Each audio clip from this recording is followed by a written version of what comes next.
So this talk is actually something I developed. It's 2025, so 15 years ago. When I was a teacher in the United States. If you're not familiar with the US education system, we do massive testing. Our kids are way over tested. And at the end of the year, come May time, give or take, you have to figure out what are we going to do with kids for a month because you are not teaching anything new once they've taken the state exam. So I asked my kids, what did you want to learn about? And the kids thought they were being funny and they said Harry Potter. I said, great, I can do that. I can tie Harry Potter into world events because I was a world history teacher. And so I created a whole unit lesson on Harry Potter and the Holocaust. And from that, for about 6 years, I was teaching that.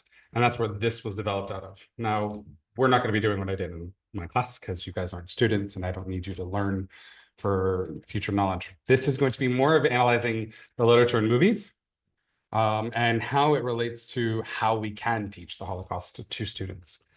Sure that the PowerPoint is shared? It is. It should be. Yep. Do they not see it on Zoom? Please give me a moment. Hold on. They do not because I haven't shared it. Apologies. Now they should see it. Do they see? Yes. Okay, good. Okay. Okay. All good? Okay, good. So what we're going to be looking at is, one, how do you make this connection between Harry Potter and the Holocaust? That's probably a big question a lot of you might be having. But then within that, what are the themes that we can explore? Specifically, we're looking at like oppression, prejudice, resistance. We'll look at memory. We will discuss a little bit of the controversy around Harry Potter, not all of it. And trust me, you'll understand when I get to it. So I would just like to preface that some of the controversy doesn't have anything to do with this. So if it doesn't, I'll let you know if you know the controversies at all. So there we go. What we're going to be looking at is first introducing, if you don't know anything about Harry Potter, just by show of hands here and on Zoom, who knows Harry Potter? Okay, who's read all the books? Who's seen all the movies? Now, who's read all the books and seen all the movies? Okay. So there is a distinction between the two. Obviously, if you read books, you know books are almost always better than the movies. This is probably one of the very few times that I, in my opinion, will say they're pretty close. There's things that are missing from the movies, of course, but they're pretty close. Yeah.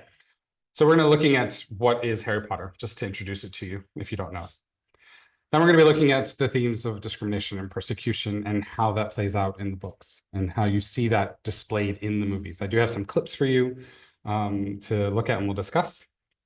And we're really going to be looking at the idea of blood purity, which was very common, probably I'd say until the late 20th century, to be quite honest. Even now, you'll hear about blood quantum in specific communities and what does that mean for identity. Symbolism, literature, especially kids' literature, is very heavily reliant on symbolism. And how does that affect the understanding of what the kids are reading? And if we are trying to equate it to today or equate it to a real life event, do kids have the power to actually make that connection? Should they have the power to make that connection? Do we want them to be able to make that connection? And those are all very distinct questions, related, but not necessarily have the same answer. Then we're going to look at the role of literature as a whole. What does literature have to do with Holocaust memory, with Holocaust learning, and how can literature be used? Should it be used? Should it not be used? This is probably a very big question now, especially as we're getting so far removed from the Holocaust and from first survivor accounts into second gen and fictionalized accounts. And then last conclusion, just to wrap it up. And again, you don't have to wait to the end to ask questions. Please interrupt. I don't mind it at all. So with that, we'll begin here. Fear of a name only increases the fear of the thing itself. This is said by Hermione Granger, who's probably one of the most famous. I think she's actually more famous than Daniel Radcliffe, just in my opinion, because a lot of students would identify more with her than anybody else, especially in academic settings. Harry Potter brings to the world, one thing is it brought literature to kids. In the end of the 90s, when I was 11 and 12, when these books first came out, average students were reading maybe one book every 2 or 3 months. By the time the second Harry Potter book came out, students were reading a book or two a week. reading programs had been started all over America, and I'm assuming here in the UK, to increase student reading because they were lacking in that understanding. Harry Potter revolutionized our access to books. If you've not seen the books, I was supposed to bring them, I apologize. One of the books is this thick. You would not imagine a 12-year-old reading a book that is this thick. It's too thick, but they will if it's an engaging story. And so Harry Potter changed how we now engage with child literature, young adult literature, and that length isn't the issue any longer. It's truly now going to the language used in the book and the story itself. And that was something that kind of upended years of English education. And in America, we call it English education, meaning writing and reading. You used to say, okay, if you're 12 years old, you might be able to read a 7 or 8 chapter book. If you're 15 years old, you might be able to read The Outsiders, if you're familiar with that book. Nowadays, a 15-year-old might even read Margaret Atwood, which they are reading in high school in the US, The Handmaid's Tale. We now read very more adult-themed books because of this introduction. War and Peace at 15. Yeah, I have seen kids read War and Peace at 15. I'm not sure I would read War and Peace even at 38. Have much choice. Oh. So what is Harry Potter? There's a lot to talk about Harry Potter and its relation to the Holocaust, but really Harry Potter is at its core, it's a coming of age story. It's the hero's journey. You see the same themes from Odysseus and the Iliad and things like that into more modern literature. It's just using that. It's now using a new way to incorporate that though with magic. So when we look at it, why are we using literature then to say there's a connection with the Holocaust? Well, it comes down to the fact that literature really does help us understand historical events. I'll give you an example of when I was in 7th grade, so that would be year 8. I was introduced to a book series called the Orphan Train series. In the United States, between 1860-ish to 1900, we were literally taking tens of thousands of kids and putting them on trains and sending them west to go live on farms or to live on ranches. And some of them were orphans. Some of them were not. Some of them, their parents had 10 or 20 kids. They couldn't afford them. I had never heard of that before. I didn't even know it happened. It was not being taught in schools. But this is a historical event that I now know about through a fictionalized account. And I was able to then go, okay, think what would I have done if my parents had sent me away? And then as I grew older and I started learning more about the Holocaust, as well as when I started to become a teacher, I'm able to draw from literature ways for my students to connect to content. And so we have to be careful, clearly, about how literature is used. Historical fiction is still fiction, even if it's based in a real event. So it can't just go, oh, it's going to work, because it doesn't always work. Harry Potter, for example, it shows a reflection of historical oppression. We don't just have to say it's for the Holocaust. It could be for the civil rights movement in the United States. It could be for the women's rights movements all over the world. It could be for indigenous rights movements. So regardless of where you're from, you can find your own history within the story, and you can then connect to that history. In the terms of the Holocaust, we do see some very real world parallels to what's going on. And I'll highlight those in a little bit. But again, one thing to say is that just because there is a parallel doesn't mean that we want kids to take that message. When you're dealing with literature from the age, I'd say about 10 to 14, 15, you do have to be careful about the message that you give students. You don't want to expose them to something that's too old for them, that's too mature for them, but you also can't shy away from reality. So if you haven't read Harry Potter, I'm sorry, I'm about to ruin the very beginning for you. The first chapter is titled The Boy Who Lived. So you know that death is a part of this story. A 10-year-old theoretically can handle the idea of death. You don't give them the details, but they can know that, Harry Potter was an orphan. Mom and dad died. That's all they need to know. And as the books progress, you see more and more of how they die come out as he ages. So that by the time, like I was 18, 19, I think, when the last book came out, maybe 20. I'm not much older than he would have been in the books. Okay, I can understand, his parents were actually blown up. There's nothing left of his parents, all of those more intimate, gruesome details. So we can see that within how literature can help students understand the Holocaust, again, if it's done correctly. I'm going to harp on that the whole time. It has to be done correctly. Literature does have a lot of benefits for expanding students' understanding. I taught history for most of my career. When I started teaching psychology, I made the decision to include literature in my students' learning because it helped my students take the theories that they're learning about and now seeing its application. And that's probably the biggest complaint that I would hear from people when they'd say, I don't like my social studies class. It's boring. It's just dates. It's just names to remember. Well, if that's all you're doing, yes, it is going to be very boring. But if you can apply what you're learning, then it's got more understanding, more relevance to your life. So that is one way that we have to be really mindful of how we use literature when dealing with really difficult topics like the Holocaust or slavery or any other difficult history that we teach. So how do we do this? Well, we've got some tools at our disposal. First is that it gives us emotional engagement. Who's read the 6th book when Hedwig dies? I'm immediately looking at your face, like you're upset, right? Who's seen a movie where a dog dies? Okay, and I don't know about any of you, but if a dog dies in a movie, living dog or a cartoon dog, it doesn't matter. I'm gonna cry because that's something we connect to, right? You can watch a movie where, you know, kids watch movies all the time when humans are dying and they're not having any response, but the minute an animal does, they respond. So it gives us a way to teach kids a emotional capacity, emotional learning. Allegory and metaphor help them to deal with those more complex events. Even when I have year 13 students who come into the center for sessions, it's hard for them to grasp some of these really difficult things like anti-Semitism.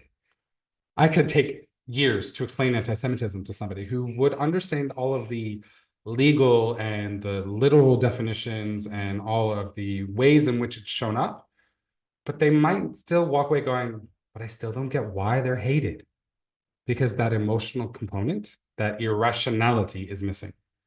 Literature helps students deal with some of those more complex parts of those types of ideas. In Harry Potter, it's quite simple to see. You see prejudice, authoritarianism. You see very clear examples of resistance.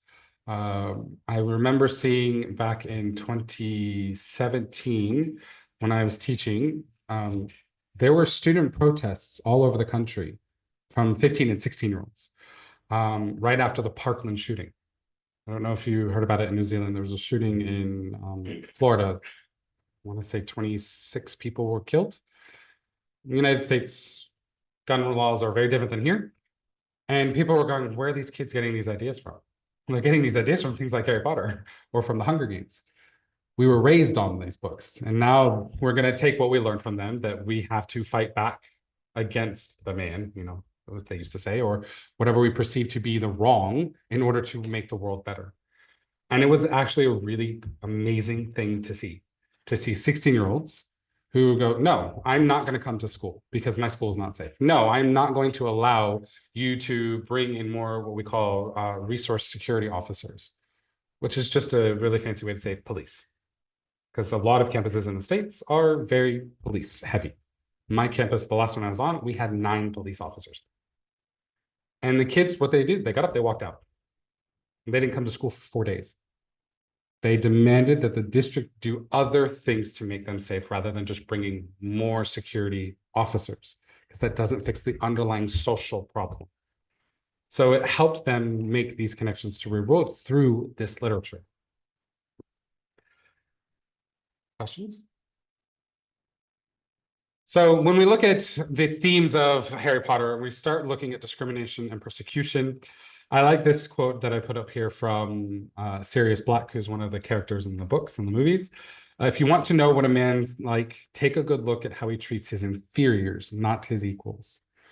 You know, we often try to tell people, you know, especially when you're little kids, you have to be nice, you have to be kind, share, things like that. It's very hard to understand those models when our adults don't do it as well. And how often do we actually follow what we're telling kids to do?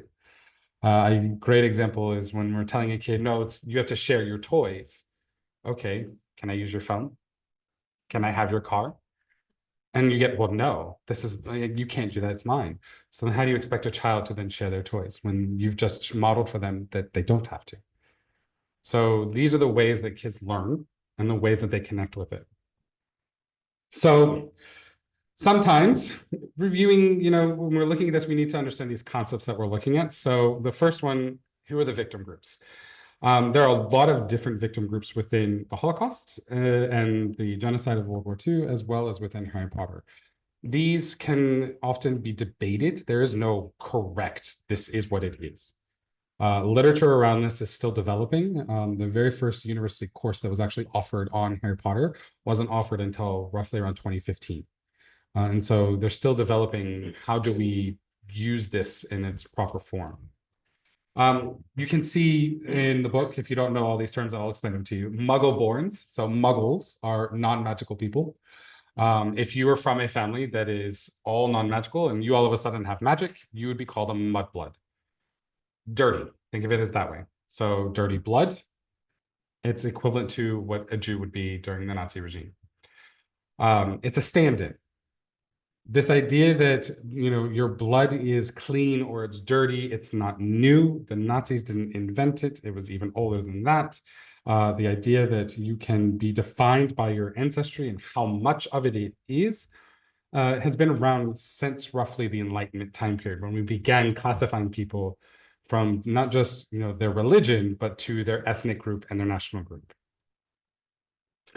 House elves, elves are in the story, they're slave labor. So you can look at house elves. When I was researching and putting things together for this, there was one author who made the argument that house elves represented the concentration camps. I don't agree with that. Because concentration camps are a very unique way in which the Holocaust happened. I would say that house elves more would be along the lines of the slave labor that the Nazis forced upon Poles, Ukrainians, and people like that. The Arbeit that they had. When I did the fashion talk, I mentioned that Hugo Boss used slave labor in his factory. Technically, he tried to help them. He tried to give them better housing and food, but they were still slaves. It's the same for the house elves. Muggles, those who are just non-magical completely, would represent the lower races that the Nazis would have classified. So in Nazi ideology, there wasn't just Jews and everyone else. There was a whole classification system, with Germans actually not at the top. Germans were the second. The top were actually the Nordics, Swedes and the Norwegians, who had forgotten that they were at the top. That's why the Germans were better than them, because they never forgot. Then after Germans, then you had the other Germanic peoples, the Danish, the Dutch, the English, and you would go all the way down, all the different ethnic groups that we have in Europe, with Jews being at the very bottom. So the idea of muggles, of non-magical folk in the story, is all of those different races that the Nazis would have classified throughout their reign of terror. Propaganda is something that kids actually learn very early in life, and they learn it a lot sooner than we give them credit for. Especially nowadays with technology. You go to a classroom, you say, who has an iPhone? 3/4 of the class go up. Who has a Samsung? 3/4 of the class go up. You say, well, why do you have that? After my mom and dad bought it for me, they'll just begin parroting commercials. Things they've seen on TV. Well, why are you wearing this clothing brand? They parrot a TV commercial. So propaganda isn't something new to them. They immediately pick up that the newspaper in the book series, the Daily Prophet, it's a propaganda machine. They figured that out quite closely and quite early. I'm going to show you a clip of what happens with the Daily Prophet and how you can see that it's very similar to Der Stürmer that was used by the Nazis, and the way that things were printed and sent directly to schools. Resistance, there's resistance in the books. Again, this is why you had 15 and 16-year-olds walking out of schools and debating a US senator on national television. The Floridian teens debated Marco Rubio. And you would think that someone who had been a lawyer for about 10 years before he became a senator, and he'd been a senator at that time, I think about 5 years, would have known how to out-debate teenagers. No. When you read books that teach you how to resist, you're going to use it to your advantage. And that's what these books have taught them. They see themselves in the resistance groups that are in the books. They see how they don't have to actually use might in order to fight back. They learn other ways to resist what they consider to be the wrong of society. So in this case, we've got Dumbledore's army, which is in the book series. Those are the teens that are fighting. And you hear a reference later on to something called the Order of Phoenix. Those would have been their parents. So if we were looking at the real world applications for this, Dumbledore's army would look at the teenage groups that resisted the Nazis, like the Weiße Rose, the White Rose Foundation, or the two groups inside the Warsaw Ghetto that were led by young people. The Order of the Phoenix would probably be the older people who worked underneath the radar, maybe helping people sneak out. They would have been trying to, if they were on the Judenrat, the Jewish councils, okay, they have to implement the order, but subversively implement it in the wrong way, those types of things. One of the key things I think that kids identify with is that you have a loss of identity. And we see that from the Holocaust. We saw that not just in that Jews go from being people to numbers to nothing more than a victim. And that's a huge issue with Holocaust education, is that Jews are looked at as nothing but a victim, which is why we focus on pre-war Jewish life. So they see that these people had so much more than the moment of their death. But you also see that identity is complex, and you can be multiple types of identity, and you make a choice consciously sometimes, and society makes a choice for you what is going to be accepted. So for identity erasure, what we see is that the Nazis, they had their ways of looking at the world. Well, that is mirrored within the Death Eaters. So for example, Harry Potter, the main character, he is the son of a witch and a wizard. He should have been a pure blood. But because he is the son of the people that took down their revered leader, he's called a mudblood. Doesn't matter that he was from a pure family. He was considered a mudblood. On the flip side, society upheld him as this paragon of good. He's a teenage boy. I don't know of a single teenager that is purely good. I'm not sure that I am purely good, and I'd like to think I can be a good person, but we're human, right? We make mistakes. When society forces on you that you have to be here, if you can't see that, my hand is up, and you make a mistake, the whole world crashes around you. And you actually see that in one of the movies and the books.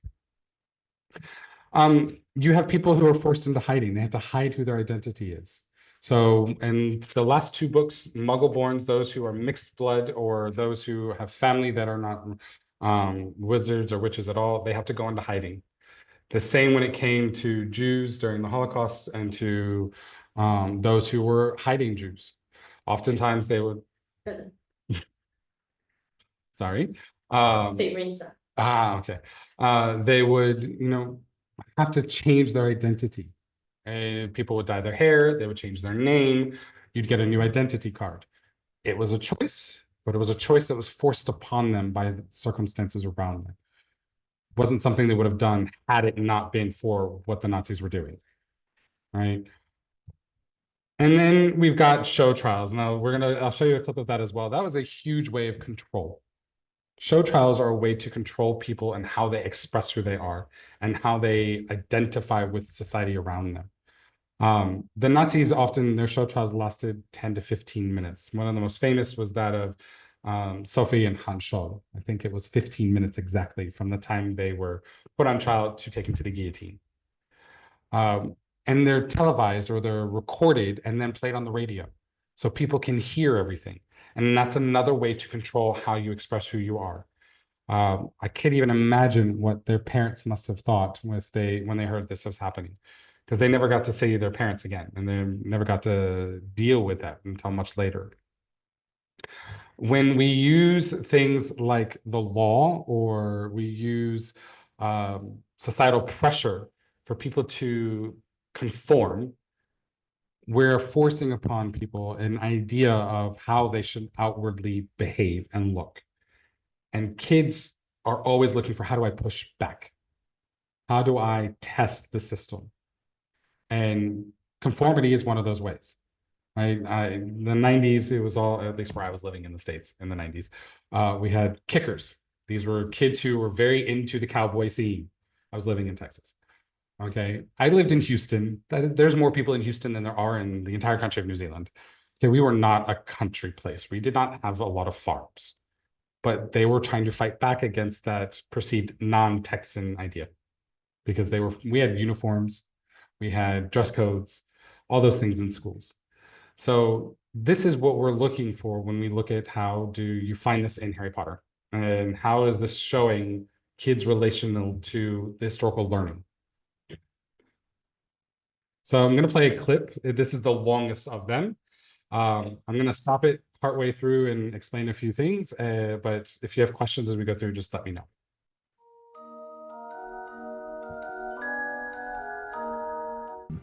Blood status is one of the most controversial aspects of the wizarding world, a concept in which wizarding families can be distinguished by the level of magically endowed family members. Generally speaking, people are slotted into one of the following categories: pureblood, half-blood, or muggle. The existence of such a system, however, certainly isn't a positive thing.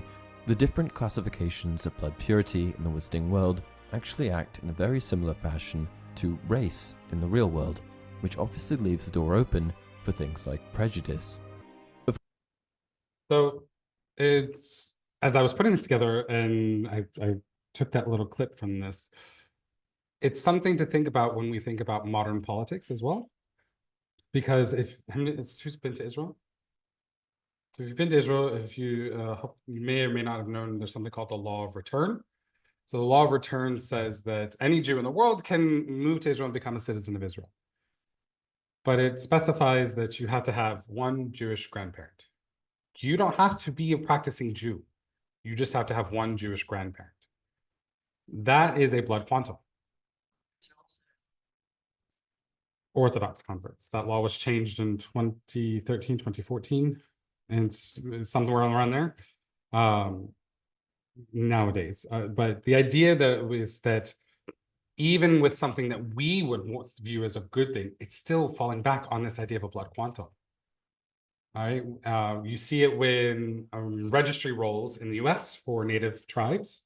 Not all of them have a blood quantum anymore, but a lot of them do.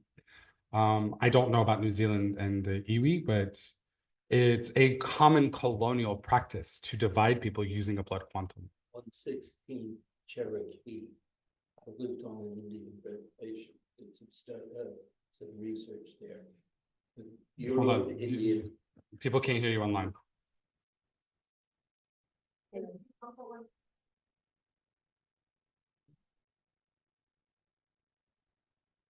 Try now. I worked on Indian reservation in the North Dakota, and the Bureau of Indian Affairs had a rule of being 1/16th Cherokee or the equivalent, but it was definitely both that quantum and that identification.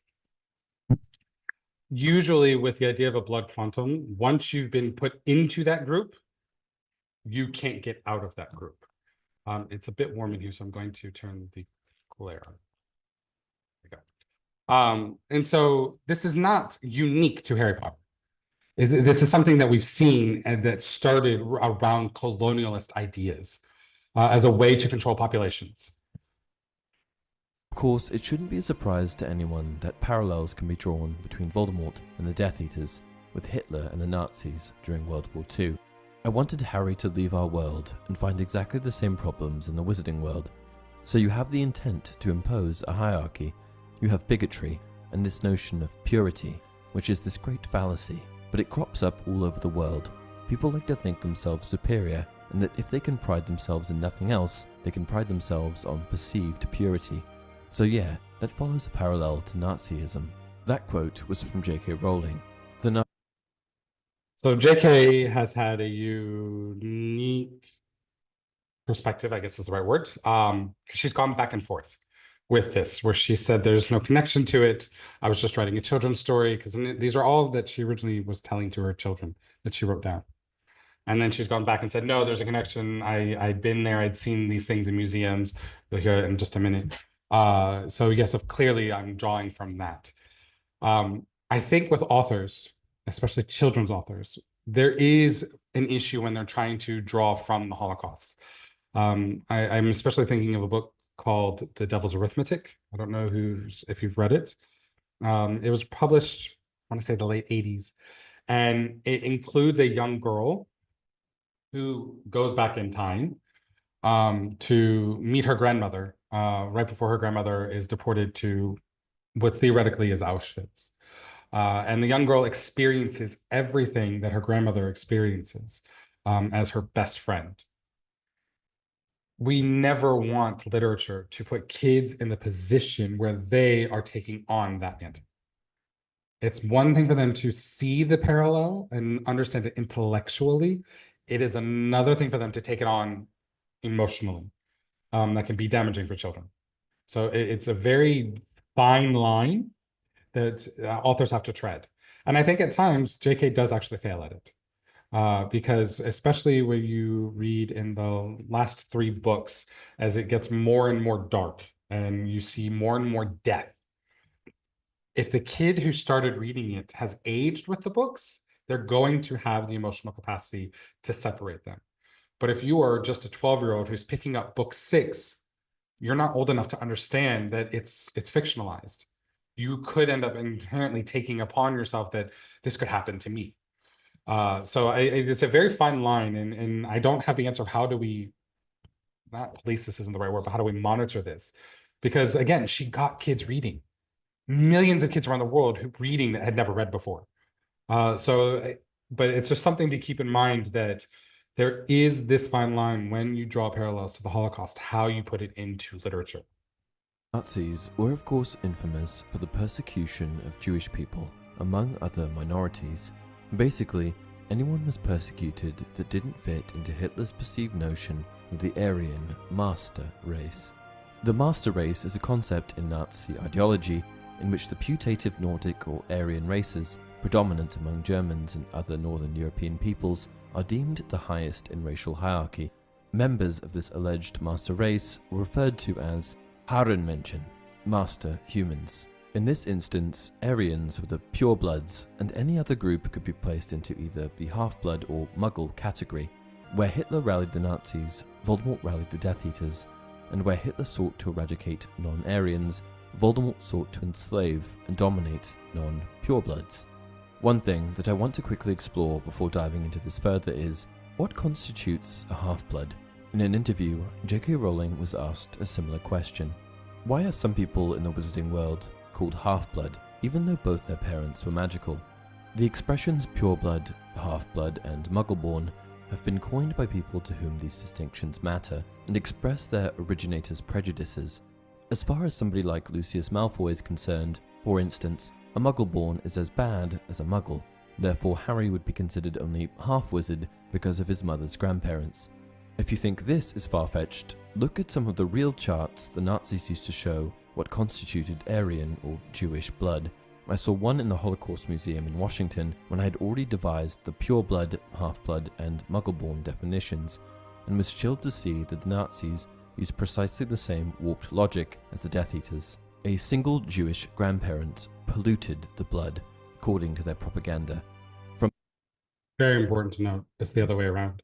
She was using the Nazi ideology, not the Nazis using her ideology. I just think that's quite important to point out because that also shows how an author can make mistakes. Because an author might not understand that they're using their own inherent biases to write something. We all have a bias. Bias has gotten a bad rap. Like in my classroom, my kids would be like, "Oh, the author is biased." Of course, the author is biased. Everybody is biased. It just depends on what the bias is, because a bias is an opinion. It's impossible not to have a bias. I'm biased towards the books over the movies. I am biased towards, fantasy novels versus romance novels. There's nothing wrong with that.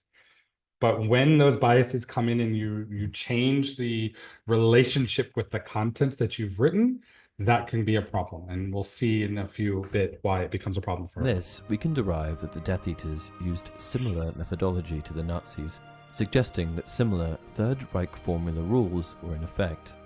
In Germany itself, the Annenpass and Nuremberg laws classified people as Jews if they descended from 3 or 4 Jewish grandparents. A person with 1 or 2 Jewish grandparents was a Mischling, a crossbreed of mixed blood. However, one other important distinction to make is that, like with any oppressive regime, the bosses make the rules. We see this with Lord Voldemort, who ironically was a half-blood himself, while actively leading a regime that sought to enslave anyone that wasn't a pureblood. We also saw this with the Nazis, as they notably issued a German blood certificate to Erhard Milch, a Jewish-born field officer that oversaw the development of the Luftwaffe. After Erhard was issued his certificate, Hermann Göring famously said, "Wer Jude ist, bestimm ich," which means, "I decide who is a Jew." This kind of behavior is completely irrational and makes absolutely no sense. But then again, these regimes don't make any sense. These types of movements are largely based on irrational fear, a thirst for power, and an incredible amount of hypocrisy. Tom pointed out to me today, I didn't even know this, that Hermann Göring, his godfather was actually a Jew. He was I think I read he was a pharmacist, a doctor. He was a doctor, a physician. And he, probably why Hermann Göring ended up not liking Jews, at least, his opinion of it, was the doctor had a thing for his mom. So, but that doctor did leave him lots of money when he died. So it goes back to, I think it was Himmler who said it. Don't quote me because I could be wrong. Everyone has their favorite Jew. All right. Everyone can find a reason to make the exception. It's the same in the Harry Potter world. You can find a reason to make the exception of why A is better than B. She is better than he, something like that. So this next, nope, that's the same one. There we go. This one, this is to show you some of the ways in which you see these literary forms coming to life in the movies. I didn't want to make it too text heavy, so that's why I'm using the movie clips. You're about to see how the students who read these books would walk away going, "Oh, I can fight the power. I can do something." You'll see in this, you're going to see resistance, but you'll also see how the state tries to control through conformity and through the use of law and regulation. Flourishing your wand too much. Try it like this. Expelliarmus! You will please copy the approved text 4 times to ensure maximum retention. There will be no need to talk. Text. He thinks more like it. Wands away.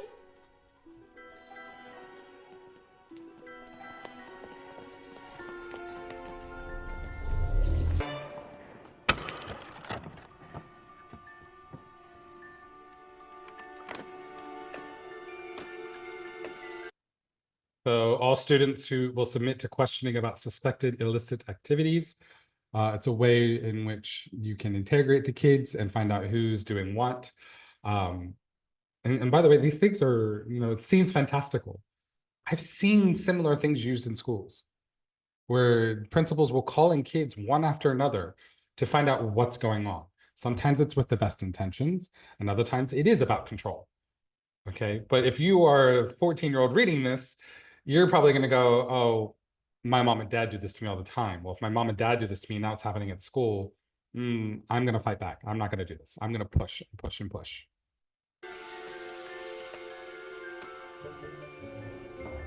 Oh, Pika, would you like a cup of tea? Now focus on a thick...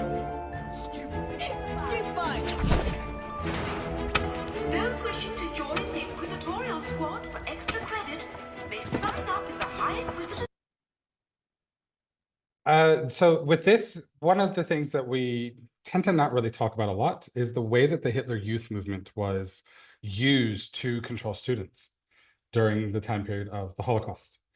The Hitler Youth movement, if you were a boy, you began your Hitler Youth movement journey at the age of 6. Girls usually began around the age of 8. And so if you were born in I'm doing the math when I was a social studies teacher, 8 years before 33 would have been 35, 25, right? Yes, I can do math. 1925. This is what happens when you teach history. If you're born in 1925, you would have been indoctrinated within the very first year of the Nazis. You would have been in the Hitler Youth Movement from 1933. So by the time the war began, you would have bought everything hook, line, and sinker. And while you were still in school, you would have been used as the way to control the other kids. Get them involved if you could, but if you couldn't get them involved, you became that spy, for lack of a better term. I was watching a TV show the other day called World on Fire. Have you heard of it? Second episode, you saw exactly that. You saw a girl who was in the Hitler Youth Movement, who she had been chosen for the Lebensborn policy. And her friend's going, no, you can't do that. You're not old enough. So what does she do? She reports on her friend and her family. Some friend, right? It's the same thing here. Using fear and control to get people to do what you want. Now, the last clip I'm going to show you is where you see how propaganda can be used. And you'll also see how we can use the law to get what we want. Because that is the thing that doesn't get talked about, I think, enough in a lot of historical instances. Everything that was done was legal. And I use that term, right, in quotes. It was legal to discriminate against a Jew. It was legal in the US to discriminate against African Americans. It was legal in New Zealand to discriminate against Jews and Chinese and Indians.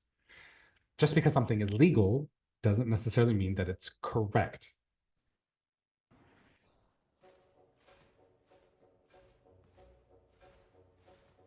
This is propaganda that you're seeing. And it said mudbloods are and the dangers they pose. It's like the Nazi child book that we have here, The Infected Mushroom.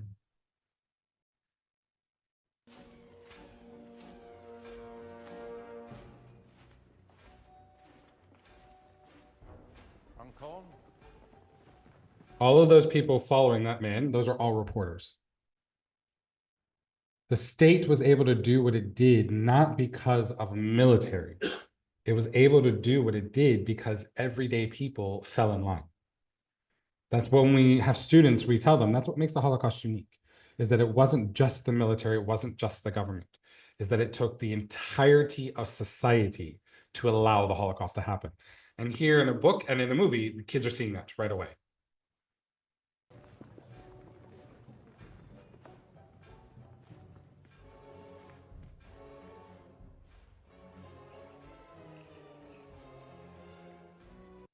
And you see there, head of the Muggle-born Registration Commission. Kids ask all the time, well, how did they know that you were a Jew? How did they know that so-and-so was Jewish? Well, you were registered. It was a legal thing. You were registered at birth, usually, because it was the law. But when you were born, you had to register what religion or what ethnicity you were. And then even after the Nazis took over, they made it even more stringent that if you didn't register, it became punishable up to death. This is a show trial. Yes. Turn it up. A wand was taken from you upon your arrival at the ministry today, Mrs. Cattermole. Is this that wand? Would you please tell the court from which witch or wizard you took this wand? I didn't take it. I got it in Diagon Alley at Ollivander's when I was 11. It chose me. You're lying. I couldn't find it with the rest of what she said after she says you're lying, because she goes, you're lying. Only a witch or a wizard could have a wand. It's that fear that's being used. This is a show trial, by the way. This woman would have been convicted regardless of whatever she could prove that she was a witch. Even if she can make something appear out of air with her hands, it wouldn't have mattered. Same thing if you'd been a Jew or if you'd been Romani or any of the other victim groups that the Nazis targeted. You would have been convicted regardless of what you could prove. Again, if I was a child reading this, I'm going to want to fight back. Okay.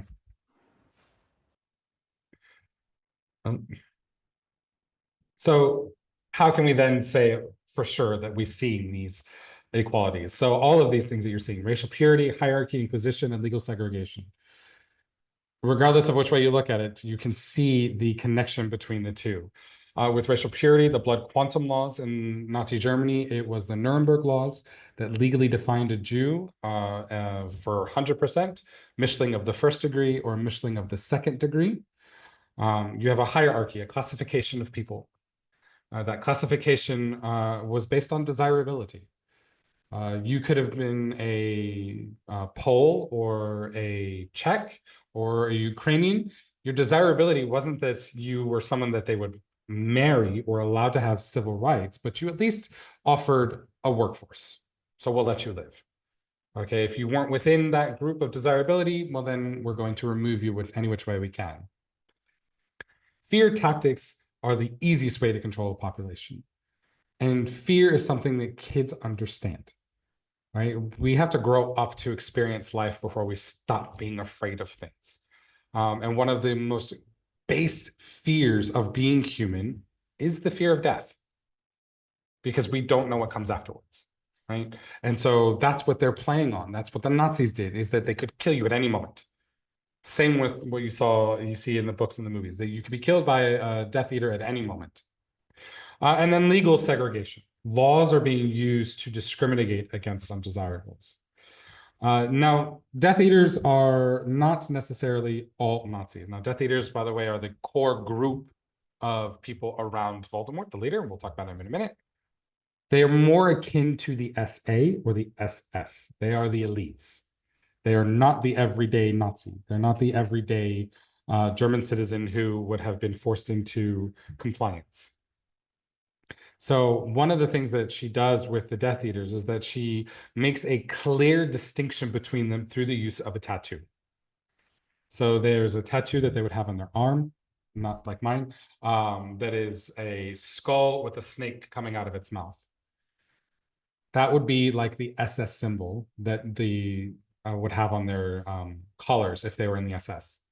It's what denoted them as being super special. Because in the SS, you had to have a pure background. And I think it was 10 or 12 generations back that you had to prove that you were pure good. Death Eaters would be the same. You'd have to prove that you were a pure wizard or witch. You couldn't just join them.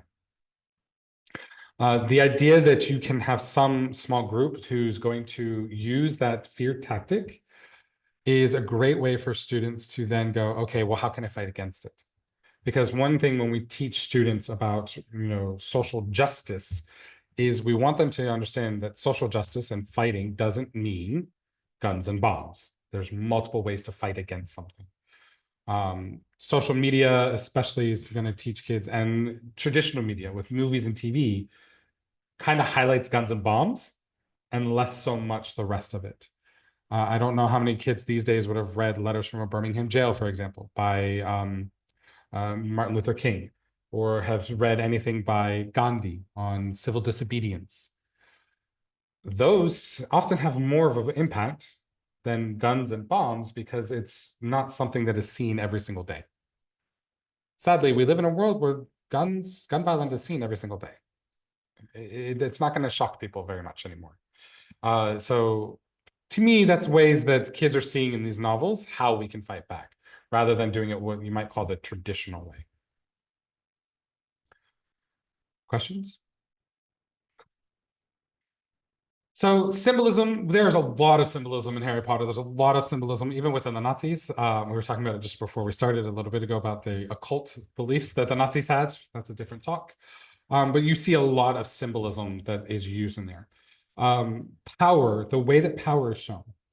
Now, oftentimes people say Hitler and Voldemort are equal. I actually don't agree with that. If you have not heard of the Fantastic Beasts series, that is before the Harry Potter series, there's another character who's called Gellert Grindelwald. That is Hitler. Because if you look at it, Hitler, great speaker, and we have to call it what it is. He was one of the best orators of the 20th century. He could control a crowd of hundreds of thousands. He could convince people to do the most heinous of acts that humanity has ever done to itself. But he never did it himself. He never poured a gas canister in. He never pulled the trigger. He convinced others to do it. That's Gellert Grindelwald. Voldemort is Heinrich Himmler, or I'd say maybe even Adolf Eichmann. The ideologue who's so ideologically driven that no matter what, he's going to see it through till his own death. And he's going to take as many people with him as he can. They're all using similar tactics in the way that they take control. They take control through democracy, because that's what happens in the movies with Grindelwald. Hitler took control through democracy. He did not take control through a coup. He took control by being voted in. They take control by changing the education system, by changing the legal system, and by using the media. More insidious ways than having an army do it. The resistance groups, again, we talked about it a little earlier, but these resistance groups, the symbol of the resistance groups, even themselves, a phoenix. Everybody knows what a phoenix is. It's born out of the ashes of the previous phoenix that was there. It's that rising up again, even if you are destroyed. It's the same concept with what we saw in World War II with the resistance groups, Jewish and non-Jewish groups.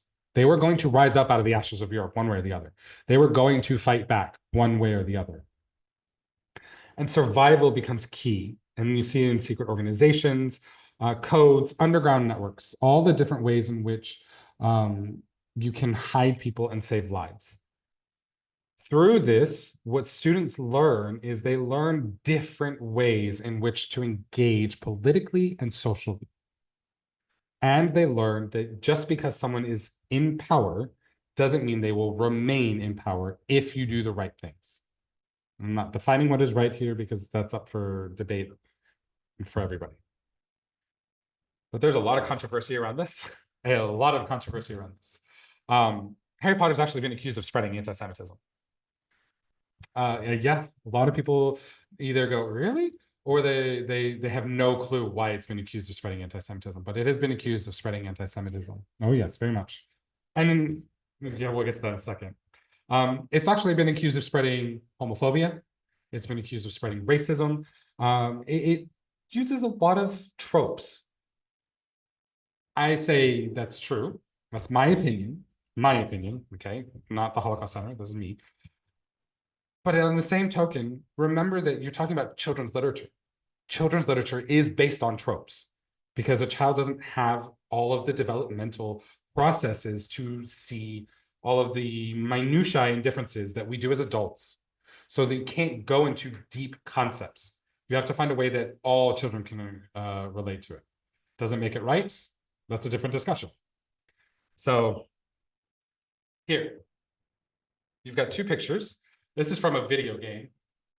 So if you're on Zoom, it's the one with the close up face. That's from the Hogwarts Legacy video game, which came out, I think, last year or the year before that. And that's really when the anti-Semitism accusation came out. So these are goblins. So on Zoom and here in person, how many of you would say that this is a characteristic of a Jew? Yeah. I primed you, right? Yeah. Yeah. Okay.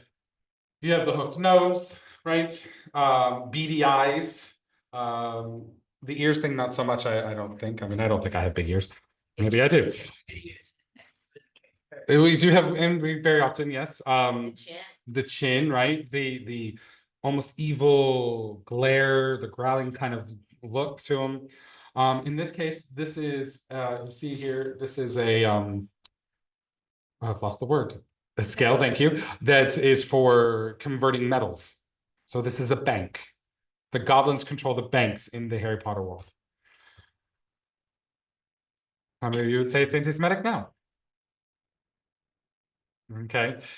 I don't know, honestly. I don't know, because if you look at free Christian European goblin descriptions, they do kind of look like this. So is it really anti-Semitic, or is it that she's just drawing upon it because that's what she grew up with? I don't know.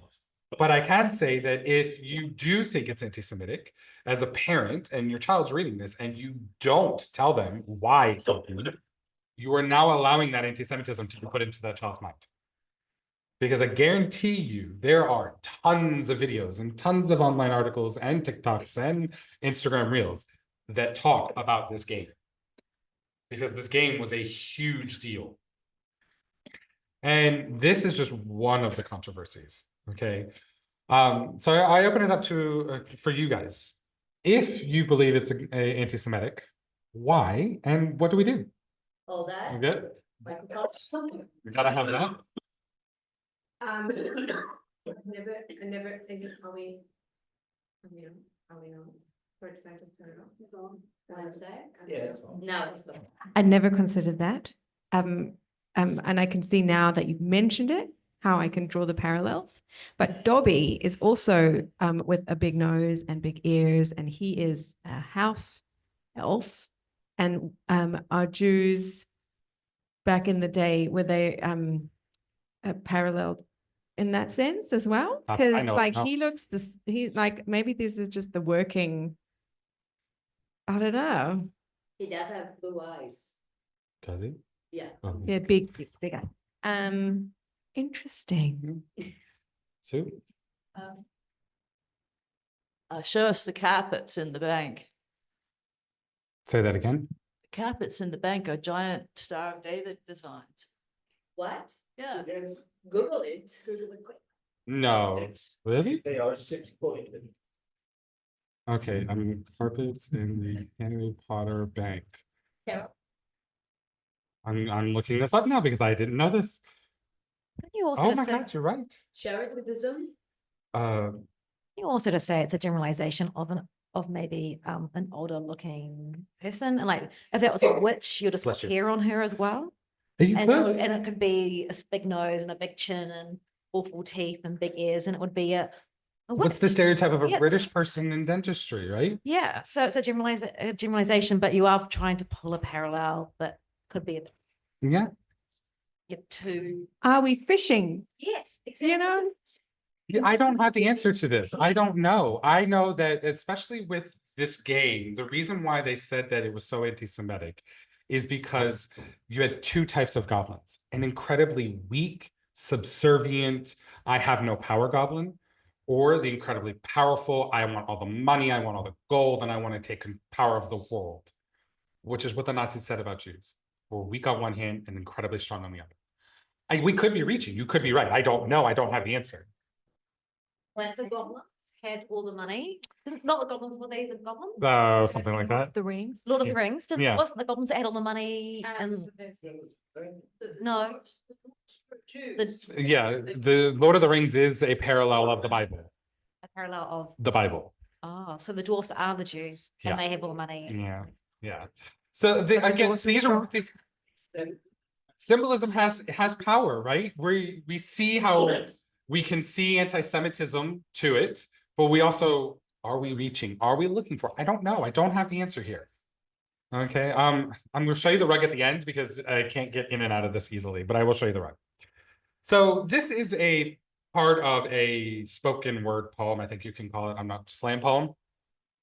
To J.K. Rowling from Cho Chang.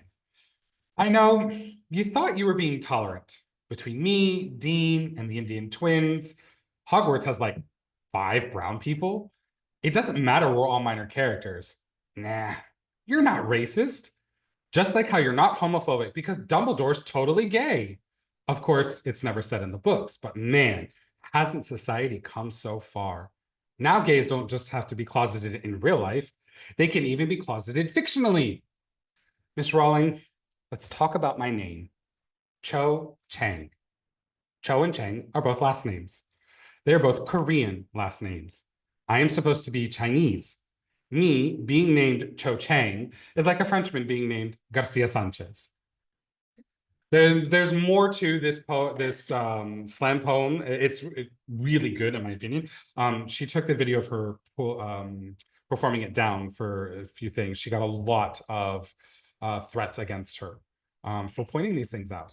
But somebody, I want to say it's around 2009, I couldn't find an exact date, but I seem to remember it being around there, asked her, J.K. Rowling, were there Jews in Hogwarts?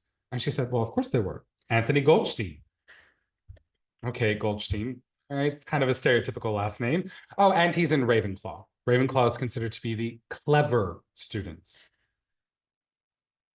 Are we basing this off stereotypes? Why can't a Jew be brave like Gryffindor? Why can't Jews be kind like Hufflepuffs?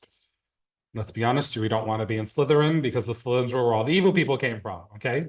Not all of them, but quite a few of them. So this idea that you can say, oh, there's one, so of course I'm not.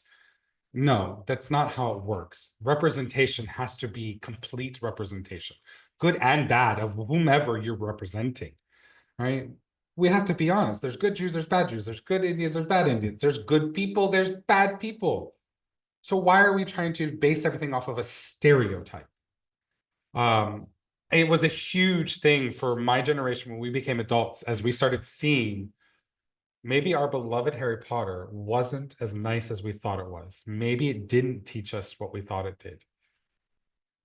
Yes, please.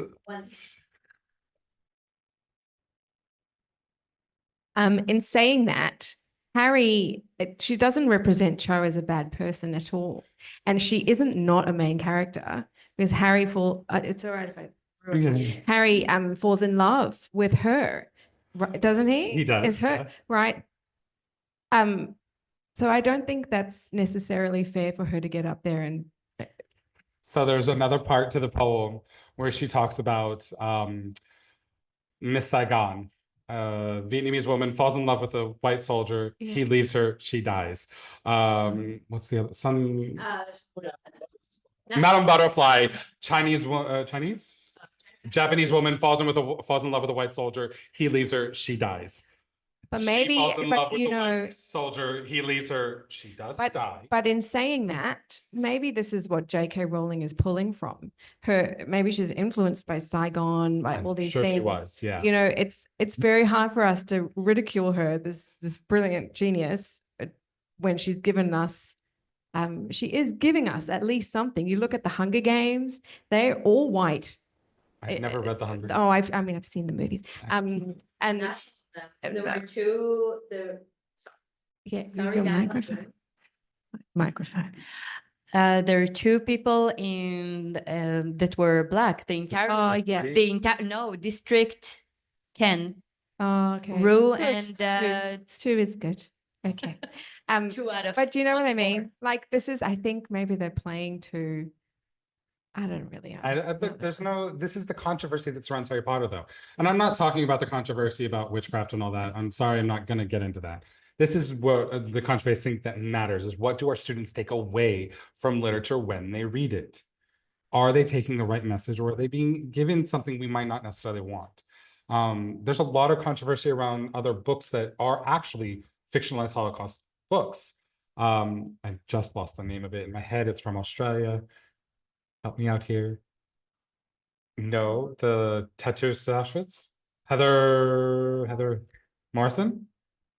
Heather Morrison. There's a lot of controversy around that. A lot of controversy around that book and the follow-up.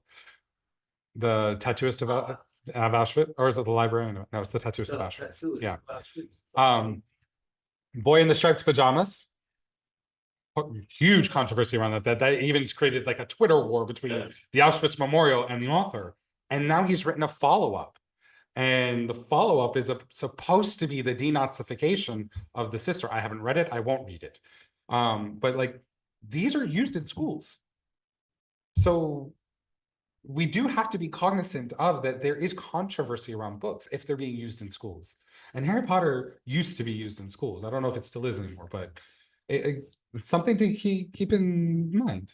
Yeah. There are also controversy around the beautiful life of Roberto Benigni. The Life is Beautiful. The Life is Beautiful. For not presenting the Holocaust, it's looked like a Hitler summer camp. Yep.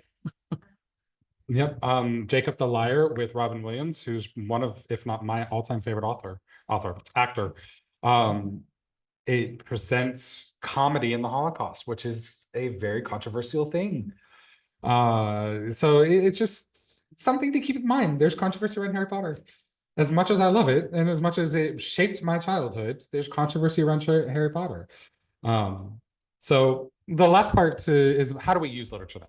Should we use literature? And automatically I'm going to say, yes, we should use literature. But then how do we use literature? And I think that's important, because literature, if it's used properly, it helps the child connect to the content. So the allegory that's used, it has to be used safely and correctly. It can't just be that you're using an allegory just because you think it sounds pretty. If you're making a connection between Death Eaters and Nazis, you have to make sure that that connection works. How many of you have seen Star Wars? Have you ever heard Star Wars referred to as space Nazis? Space Nazis. The Empire, right? Most people, you say space Nazis and they go, huh? But if you think about it, it's kind of what they are. They blow up a whole planet. That's mass murder genocide. Literature teaches morality to little kids. Okay, when we try to teach kids right and wrong, you obviously you're going to do it the don't do that, that's wrong, do that, that's right. But let's be honest, we learn through more of a less harsh smacking you on the head type way. We learn through, fables and through other ways. But also, if you're a 10-year-old, I'm not going to teach you about the Holocaust and the horrors of the Holocaust. I can still teach you about prejudice. I can still teach you, and I hate the word tolerance, by the way. I don't know why I put that there. Acceptance. Tolerance is a dirty word in my book. It's not there. Oh, you don't see it? No, it's right there. Oh, sorry. It's acceptance, right? I will tolerate if I have, no, I won't, because I hate it. I will not tolerate cilantro in any of my food, okay? I will accept that you not only have the right to live, but you are a human being and deserve respect and the human rights that you have. Tolerating means I don't like you. I'm not going to be nice to you, but you can be here. So through these books, we teach children morality. They're learning good from bad, right from wrong, good and evil. But they're also learning that you can be both, that no one is everything except Hitler. And Himmler and a few other people. You get what I'm saying. But also memory. It's a really good way for collective memory. It's shaped through literature.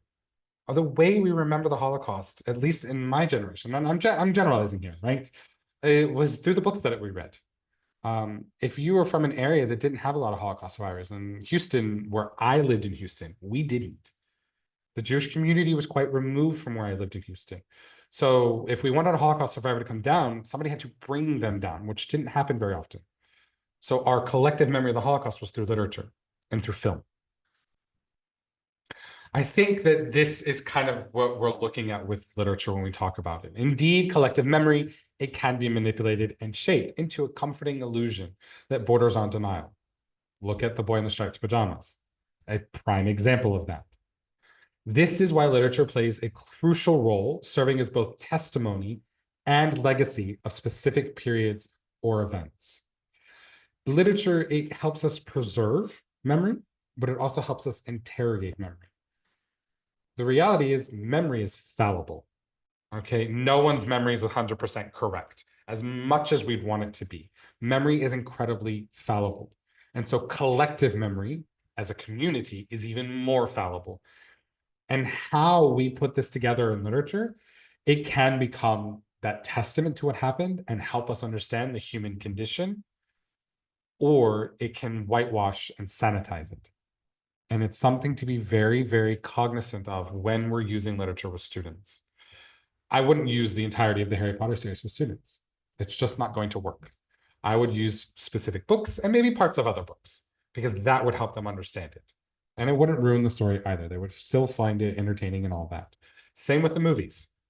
Also, I don't have 26 hours to show the movies to my students anyway, so I'd have to pick and choose, right? So what we're looking at when we're dealing with this, what we're taking away from this is that really it's all in how we use it, and it's all in how we use it appropriately, okay? Literature is going to help students connect to real world events. It introduces, as Harry Potter as an example, will introduce the Holocaust in a safe manner so that as they age, they can grow with the content into darker themes and learning with it. It follows what we call in the center and with Yad Vashem, safely in, safely out. You don't just show graphic images to show graphic images. It's got to have a purpose. And it's got to be age appropriate as well. It helps kids recognize past events. Kids make these connections even if we don't want them to. Kids are making this connection with news articles. They're making this connection with TV shows and with movies to past events. This way, if we are the ones who are helping them learn through it, they're making the right connections, okay? And storytelling is testimony. we know that oral storytelling, that oral testimony is just as valid as the written testimony or a filmed testimony. And oftentimes when you read historical fiction where it's, he said blah, blah, blah, blah, blah, she said blah, blah, blah, blah, blah, it's just an oral story that's now been written down. These are my sources, just so you know. And then you can see where I got everything from. But I open it up now to questions for you guys. I'm sure you have them. I did not cover everything with Harry Potter because I only had about an hour. And I wanted to open it to questions for you. I just covered what I thought was the big topics. Yes, I'm going to close the PowerPoint now, though, if that's okay. Sure. I'm going to bring it up. May I? Yeah. So you mentioned that J.K. Rowling has been asked before about her, if she has drawn parallels. Yeah. Does she mind people drawing? I mean, you can't mind. She's put it out to the world, right? So people are going to do what they do. But does she mind people drawing parallels? Do you know? Like, it's a weird question because you don't know her. I don't know her. She knows speak out, but you know what I mean? I do. I think. Because I drew parallels watching it. Yeah. You can't help it as an adult when you watch the Exactly. films. Reading it, maybe not so much when I was younger, but It comes to the idea of collective ownership, I think. Once something enters the public domain, who owns it? correct. Art is the same way, right? Look, if she minds, well, she wrote it that way. If Totally. she didn't want us to make Yeah. these connections, consciously or subconsciously, Correct. Yeah. write it differently. But again, Well, yeah. should we care that she minds? It's not No, in the public absolutely domain. not. Oh, yes. Rowling has addressed that very problem, and the answer is yes. No, she doesn't mind. She wants that out there, and she wants those alternatives, and she wants herself to be questioned. On some things. No, well, take your pick, but she wants to be questioned, and she is not above or beyond the thing. She is not mouth. Yeah, right. Yes. Can you show the carpet? Yes, I will show you the carpet. This is in the first movie when they're at the bank. Yeah. Oh, and you can see the star marked in the red circle. I think click on it. I'm not sure if it'll make it bigger. Unless you're going to the website. Okay. That should make, there we go. Are you seeing this on Zoom? Seeing this on Zoom. Wow. And but then you'll notice that all the goblins are going to look very similar. So I mean, there's a stereotype of what a banker looks like to begin with. And I'm not talking about a Jewish banker, I'm just saying a banker, suit. And especially, this is made to look almost 1800s-ish in style of dress. But you have a very good question. I don't know if we are reaching or if we're making this up. I don't know. I would say, though, that if enough people have come to that conclusion, should it be something we're at least cognizant of? Should we at least consider that it's there? Subconsciously, maybe. Yeah. Marlene first and then Jim. I'm just saying, it is so there. Marlene, wait. Sorry. It's so there in the movie. You do not argue with the Jewish star on the floor. I mean, that's just crazy. Particularly when the coloring is itself deliberately resonant with the fact with its Jewish star nature. You mean the yellow? Yellow? Yellowish. Yellow. No, I see white and blue. Huh? There's dark. Maybe. Darker color is it's a slate blue, and the other one, okay, maybe it's dirty, but that's color palette. Okay, I don't know. For me, the main thing that immediately made me think how similar it is to the Holocaust was in the Deathly Hallows, when Ron wearing the radio and they announcing the list names of the people who disappeared or vanished, and in almost immediately taking you to, this is probably how people outside of occupied Europe, like when this person is missing, this person is missing, like checking out the names, it's immediately taking you to that wall of names. Shell? think that's also just similar just in any kind of a war situation, right? They'll call out the names of the people who are missing. And so there's a lot of parallels you can make, but we're just specifically picking this because we're, Yep. We're in the Holocaust Center. we are at the Holocaust Center. Yeah. Yeah. And remember, when I developed this was to teach kids about the Holocaust in a safe You way. are so good at it. And I just had a question. I mean, this may sound a bit silly, but no, it's silly. When they were thinking of Jews stereotypically, I know money, was it banking that they specifically, or accounting, all of that? There's a very famous political cartoon, I want to say from the 20s, maybe the early 30s, and it's a very fat Jew who's on top of a huge big big bag of money that says Geld. Geld is the German word for money. Geld, when we play for dreidel, Geld is the Yiddish word for money. So yeah, Geld. Yeah. I mean, this is all new to me. I bought my nephew the first book of the series, had a look at it and went, this is crap.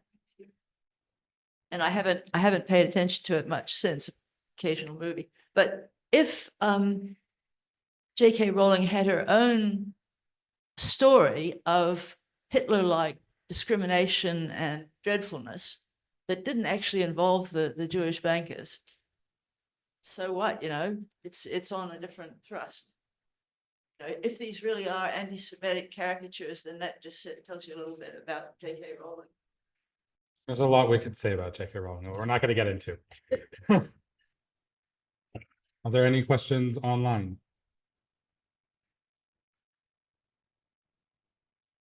Just compliments for you. Any other questions here? Oh, yes, over here. First of all, thank you so much. I loved the talk. Thank you. There was one quote you used at the very start on, I think it was the first slide of the presentation. Yes. And I was curious there. I have to give away, I didn't read all the books, I didn't watch all the movies. So I couldn't see the connection for, I think it was about light.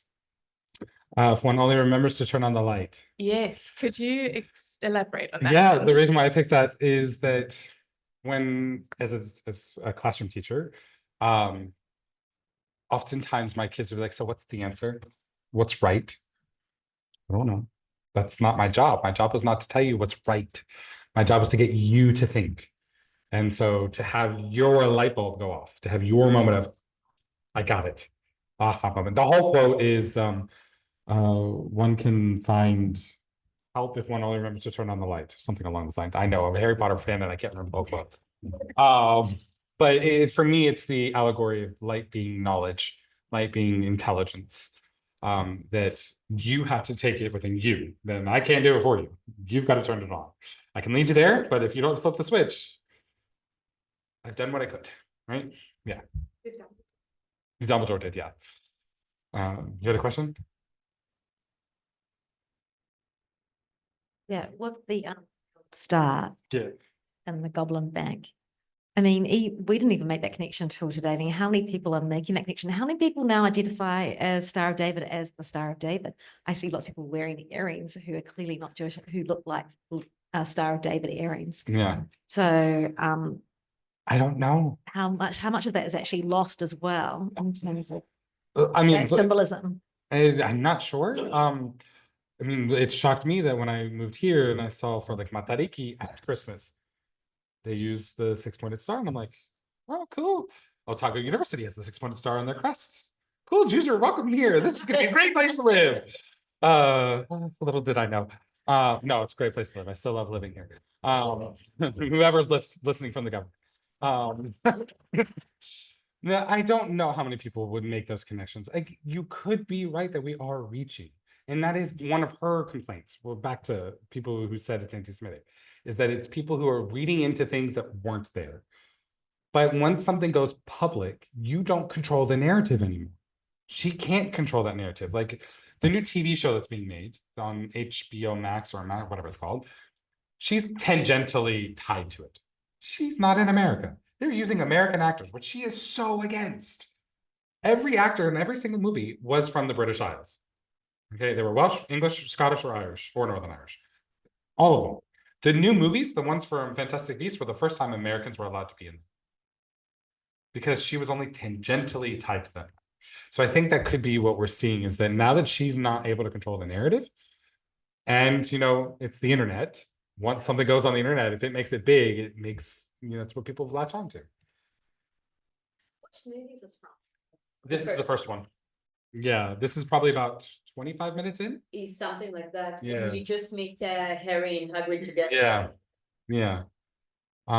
It's so easily missed. I mean, I've watched this movie, don't even know how many times, and I never. Grip Hook is also accused of being a Jew in the last 3 movies. He's a character that is a goblin that they have to rescue. And the reason he's accused of being a Jew is because he's like, I want my stuff back. I want my money back. Like that stereotypical greedy Fagin-like voice and look and action. But again, the argument is on the other side that goblin cultures, no one owns anything. Just because you have the sword, because that's what it is, you die, guess what? It doesn't get passed on to your kids. It comes back to me. I'm the maker. So you don't own it. I'm loaning it to you. I'm going really deep into the Harry Potter now for you to understand this, but these are why people are having these arguments. And I know that she had influence in the movies, but she didn't write about the floor in her books. Do you know what I'm saying? Yeah. She's not saying there's a mug and David on the floor as they enter. It's true. Reaching is possible. To do magic too. Like Yes. Kabbalistic magic. Yes. It's a perfect formation of 2 triangles. So Male and female. Yeah. Heaven and earth. Yes, in multiple cultures. Mathematically, it's men and woman, men and God. Yeah. Yes. So yes, it's magic.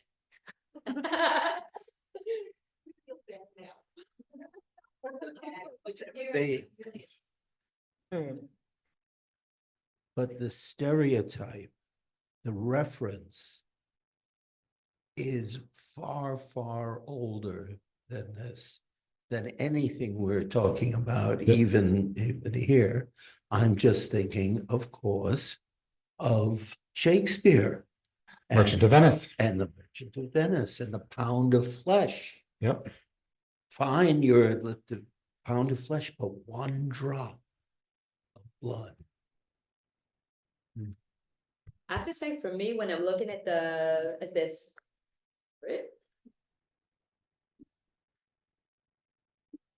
when I'm looking at the photo here of the David Star and the goblins at the bank, they kind of give me the feeling of Gargamel from the Smurf. But Gargamel is accused of being a representation of Jews. Yes. The Smurfs have been accused. I mean, at first it's Belgium. The Belgians have had a big background of being anti-Semitic cartoons. But Gargamel is the Smurfs were communist Jews. Gargamel is the greedy Jew. Yeah, but destroy everything. Jews have creation. Well, but that's not what anti-Semites believe. Anti-Semites believe Jews want to take over the world. Yeah.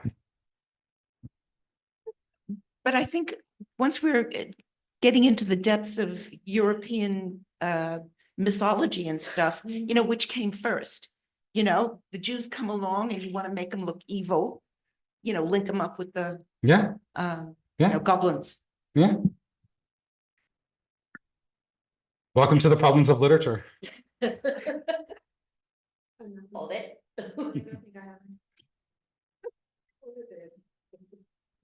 We could talk about this for hours and hours and days. I don't think we're ever going to solve this discussion, but it is something that we should continue having as more and more things come out. Especially, the Harry Potter universe is still pretty big. It's still very popular. And I even think there was an accusation you mentioned Hunger Games earlier. I can't stand the Hunger Games, but that's because it's boring. There's accusations of anti-Semitism in that. Right. So, yeah. Jim? Yeah, I was Also, Hold closer to your mouth. I was also mulling over some of these very early connections, including a couple that are about 5,700 and change old. Because these same stereotypes, these same issues were there way beyond anything that had to do with Torah, Moses, or anything identifiable as Jews. But the dynamics, if you will, the cultural dynamics were already well established. We have to keep that in mind before we elevate ourselves to a far more exalted position that we deserve. These guys are going to compare the Seder. Or the Exodus. Yeah. Thank you guys for coming on Zoom. Thank you for coming in person. I hope you enjoyed and learned something new.